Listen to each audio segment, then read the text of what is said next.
कक्षा 10 के पाठ नंबर 6 केंद्र सरकार के बारे में। केंद्र सरकार के बारे में बात करते हैं तो बात करते हैं सरकार की। सरकार के बारे में बात करते हैं। सरकार के होते हैं अंग। क्या होते हैं? अंग।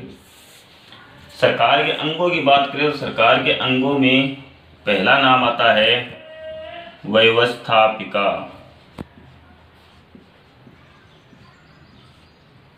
दूसरा नाम आता है कार्यपालिका।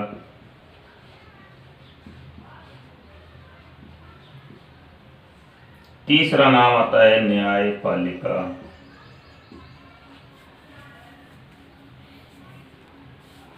इसमें व्यवस्थापिका के बारे में जो सर्वप्रथम दिया उसी के बारे में बात करते हैं।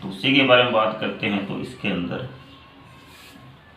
दो दे रखे हैं जिसके अंदर होते हैं, एक तो होती है संसदीय व्यवस्थापिका होती है,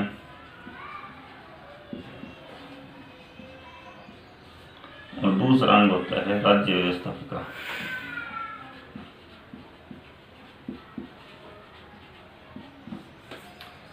संघीय व्यवस्थापिका की बात, संघीय व्यवस्थापिका को ही संसद कहा जाता है। किसके तहत? 79 अनुच्छेद के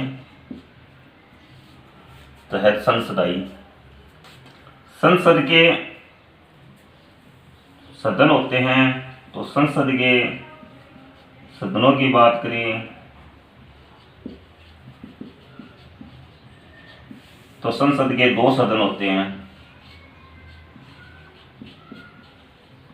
लोकसभा और राज्यसभा। लोकसभा की बात करें, देखो सबसे पहले जो लोकसभा दे रखा है, लोकसभा के बारे में बात करते हैं जिसको प्रथम सदन कहा जाता है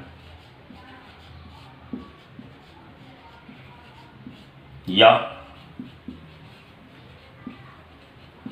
निम्न सदन कह देते हैं। यह लोकप्रिय सदन है।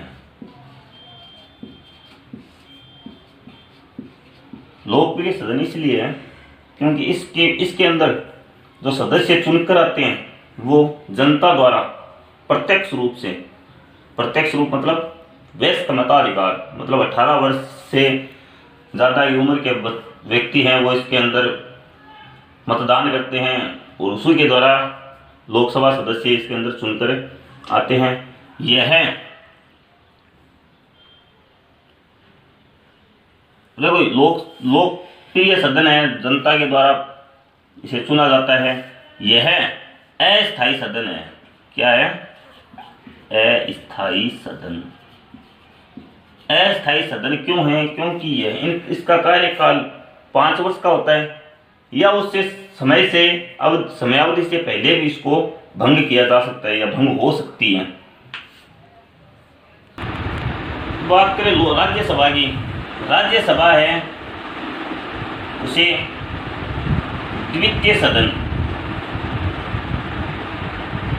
और सदन भी कहा जाता है। हालांकि यह जनता में इतना लोकप्रिय नहीं होता लेकिन इसकी सर्वोच्चता है उतनी ही व्याप्त रहती है। यह एक स्थायी सदन है।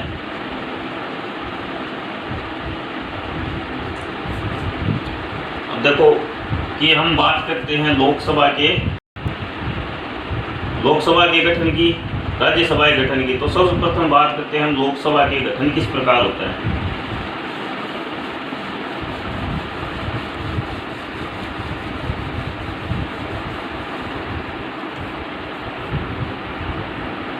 लोकसभा का गठन, लोकसभा के गठन की बात करें तो सर्वप्रथम बात करते हैं इसके अंदर सदस्य संख्या। सदस्य संख्या में जब संविधान बना तो संविधान के अनुसार 500 सदस्य थे। कितने? 500 सदस्य। और इसकी बात करें कि इसमें फिर क्या हुआ, गोवा, दमन व दीव, इनका क्या किया गया, पुनर्गठन किया गया। पुनर्गठन किया गया, वो किया गया 1987 में। 1987 में किया गया। इसके अनुसार क्या गया, पुनर्गठन अधिनियम 1987, इनके द्वारा क्या किया कि सदस्य संख्या 552 निर्धारित की गई, जिनमें से 530 20 केंद्र शासित प्रदेशों से और 2 आंग्ल भारतीय। इसके माता या पिता में से कोई एक व्यक्ति दूसरे देश का होता है, वो है आंग्ल भारतीय कहलाता है। अब इसकी वर्तमान में बात करें, वर्तमान संख्या कितनी है। वर्तमान संख्या की बात करें तो वर्तमान में 545 सदस्य हैं इसमें से, जिनमें से 530 तो राज्यों से लिए गए हैं, 13 सदस्य केंद्र शासित प्रदेशों से लिए गए हैं और 2 सदस्य आंग्ल भारतीय है, जिनको राष्ट्रपति मनोनीत करता है। एक होता है चयनित, देखो 2 शब्द हो गए, मनोनीत, चयनित। मनोनीत का मतलब होता है किसी को खड़ा करके क्लास का मॉनिटर बना देना, वो मनोनीत हो गया। एक हो गया कि क्लास में 2 बच्चों ने कह दिया सर हम मॉनिटर बनेंगे, उनमें क्या करेंगे कि फिर क्लास के बच्चों को कहेंगे कि आपको जिसको अपना वोट देना है उस व्यक्ति को अपना वोट दे सकते हैं, तो वो होता है चयन की प्रक्रिया।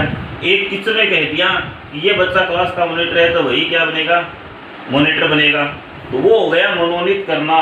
मतलब राष्ट्रपति ने 2 व्यक्तियों को क्या कर दिया, मनोनीत कर दिया। तो ये थी सदस्य संख्या की बात।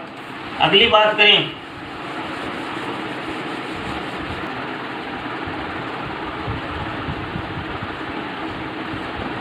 निर्वाचन की बात करें। निर्वाचन में निर्वाचन होता है वयस्क मताधिकार के अनुसार। वयस्क मताधिकार क्या होता है, 18 वर्ष की आयु पूर्ण किया व्यक्ति मतदान करने का पात्र है। मतलब जो व्यक्ति 18 वर्ष की आयु पूर्ण कर चुका होता है वह मतदान कर सकता है। तीसरे की बात करें तो तीसरा होता है कार्यकाल।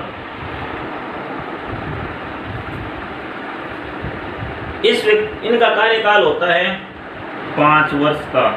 लोकसभा के सदस्यों का कार्यकाल होता है 5 वर्ष का, परंतु समय से पूर्व भी लोकसभा भंग हो सकती है।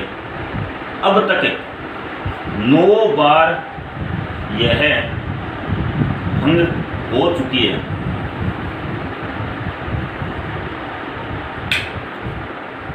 चौथी बात करें, चौथा होता है योग्यता।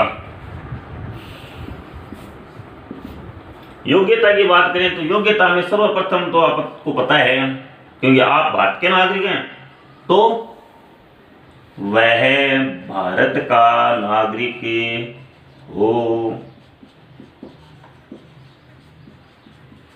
भारत का नागरिक तो होना ही जरूरी है। दूसरा होता है उसकी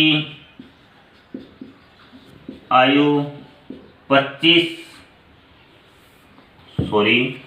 ऐसे लिखेंगे कि 25 वर्ष की आयु पूर्ण कर चुका हो। तीसरे की बात करते हैं तो तीसरे में वह किसी लाभ के पद पर न हो। वह किसी सरकारी लाभ के पद पर न हो, कोई कलेक्टर बनेड़ो है, कोई डॉक्टर हो है। चौथे की बात करें, चौथे में बात करते हैं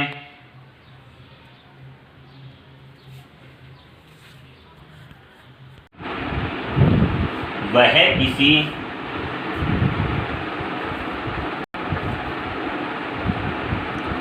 न्यायालय के द्वारा पागल व दिवालिया घोषित ने किया हो। ये होती हैं उसकी योग्यताएं कि वह भारत का नागरिक होना जरूरी होता है। मतलब ये जैसे कि कहते हैं कि राशन कार्ड में नाम होना चाहिए, उस क्षेत्र की 25 वर्ष की आयु पूर्ण कर चुका हो, वह किसी लाभ के पद पर न हो। लाभ का पद मतलब कोई सरकारी नौकरी के अंदर न हो। वह किसी न्यायालय के द्वारा पागल व दिवालिया घोषित नहीं किया हो। इसके अंदर 5वां टॉपिक देखते हैं। 5वां है वो है अधिवेशन।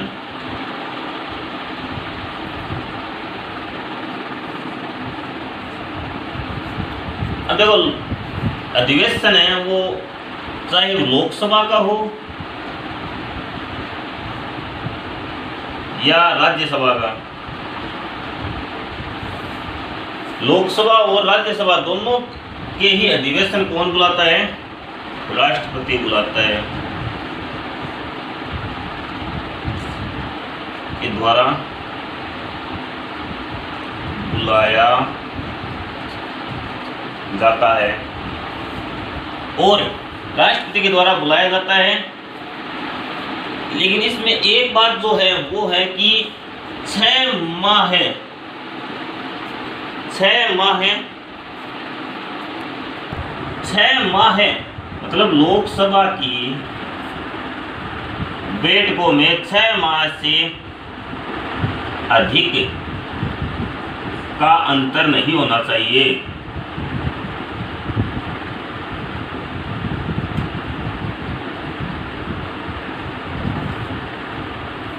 छठे टॉपिक की बात करें, छठा टॉपिक होता है पदाधिकारी।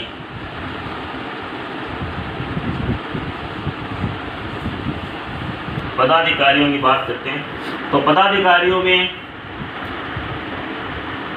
1 नंबर पे होता है अध्यक्ष,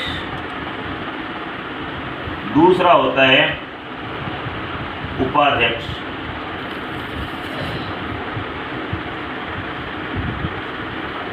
ये व्यक्ति कैसे चुनते हैं, चुनाव किस प्रकार होता है? इनका चुनाव होता है अपने में से ही किसी एक को व एक को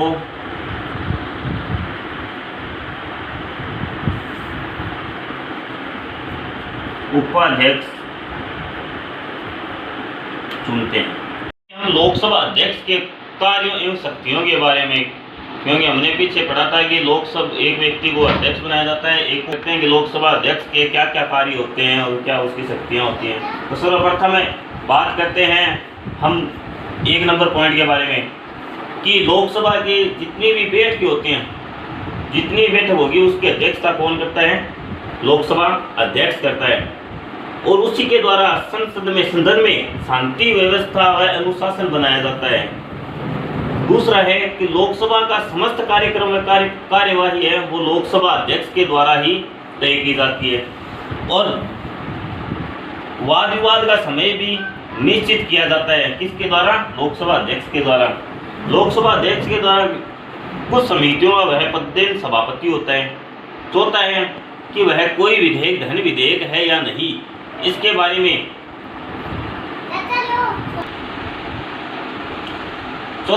तीसरे पॉइंट की बात करते हैं। कुछ समितियों का पदेन सभापति कौन होता है? अध्यक्ष होता है, लोकसभा अध्यक्ष। चौथा है कोई विधेयक धन विधेयक है या नहीं, इसके बारे में पूर्ण जानकारी किसको प्राप्त होती है? अध्यक्ष को प्राप्त होती है, वही इस बात को प्रूव करता है कि धन विधेयक है या नहीं है। पांचवा है कि संसद और राष्ट्रपति के बीच सारा जो पत्र व्यवहार होता है, पत्रों कागजों का जो होता है, लेन देन होता है, वो सब किसके द्वारा किया जाता है? लोकसभा अध्यक्ष के द्वारा किया जाता है। मुख्य बात है वो है कि ध्यान रखने योग्य कि जैसे भारत में लोकसभा का अध्यक्ष होता है, वैसे ही ब्रिटेन, जिसे हम इंग्लैंड कहते हैं, उस लोक सदन का अध्यक्ष होता है। जो शक्तियां ये देखो शक्तियां जो ब्रिटिश लोक सदन को प्राप्त है, अध्यक्ष को प्राप्त है, वही सारी शक्तियां भारतीय लोकसभा अध्यक्ष को प्राप्त की गई हैं।